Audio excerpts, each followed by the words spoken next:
It was one of those mornings on Live with Kelly and Mark where the caffeine was hitting just right, the studio audience was buzzing, and the hosts seemed more like mischievous kids in homeroom than seasoned professionals running a nationally televised talk show. Kelly Ripa, with her razor-sharp wit, and Mark Consuelos, with his smooth timing and easy laugh, stumbled into a conversation that sent viewers into stitches, endorsing Bravo boss Andy Cohen for mayor of New York City. What began as a lighthearted remark quickly spiraled into an on-air mock campaign that had Kelly, Mark, and their audience chanting Cohen 2025, as if it were a real movement. The setup. It all started when the duo began discussing New York City's latest civic challenges, everything from subway delays to restaurant closures to the eternal battle over which bagel shop reigns supreme. Kelly, ever the joker, mused, "You know what this city needs?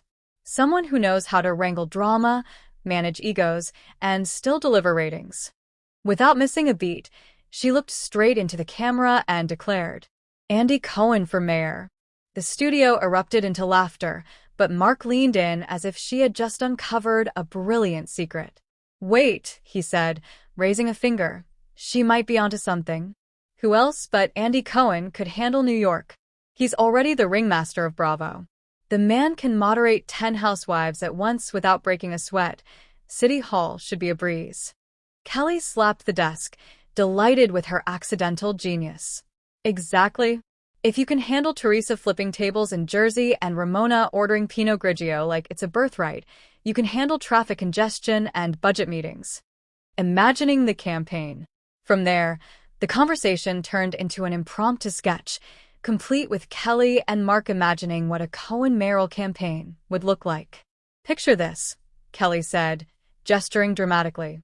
"Campaign slogan, watch what happens in New York."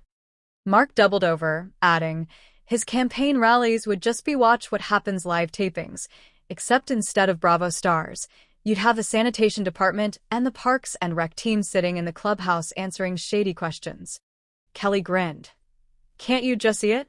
Excuse me, Commissioner of Transportation, who do you think is the bigger diva, the West Side Highway or the FDR?" The audience was roaring at this point, and the cameras caught Mark wiping tears of laughter from his eyes. Andy's platform, according to Kelly and Mark. Once the seed was planted, Kelly and Mark ran wild with it. They began drafting Andy's mayoral platform, riffing as if they were on the campaign trail themselves. On transportation, every subway delay will be followed by a reunion-style sit-down where Andy asks the MTA, "Do you regret your behavior?" Kelly quipped. On housing, Mark chimed in, "Every new condo development has to come with a Bravo camera crew so we can see the real drama unfold."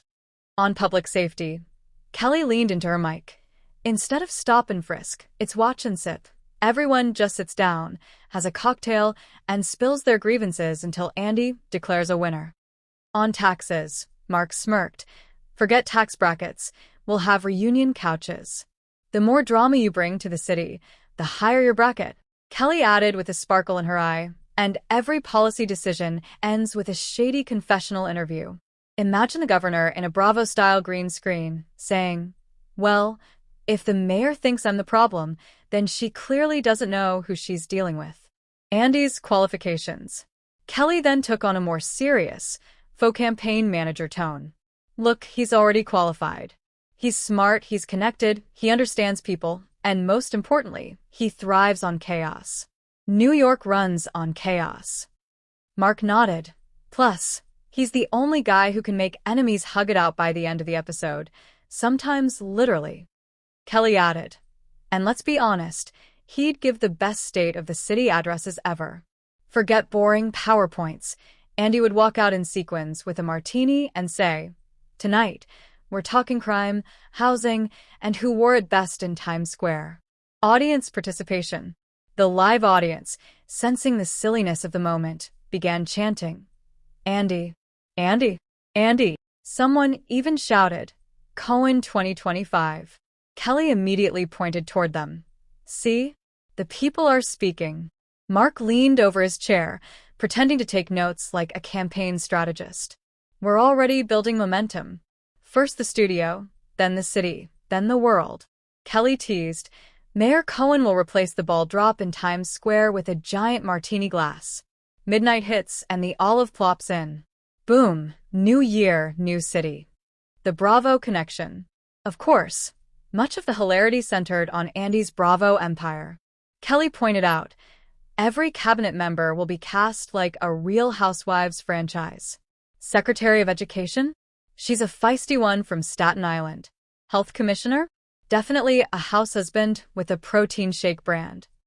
Mark smirked, and every scandal will be handled in a 3-part reunion. You can't just resign. You have to face Andy on the couch with note cards. The image of government business being conducted like a Bravo reunion special had everyone doubled over. A phone call to Andy? As the bit reached its crescendo, Kelly half-joked, "We should call Andy right now and tell him we're endorsing him. He needs to start working on his campaign posters." Mark played along, pretending to dial an imaginary phone. "Andy, it's Mark. Pack up the clubhouse. We're moving it to Gracie Mansion." Kelly added, "Don't forget the dog. Watch's successor gets to be first pup of New York." A moment of relief. What made the moment so magical was how it captured everything viewers love about Liv.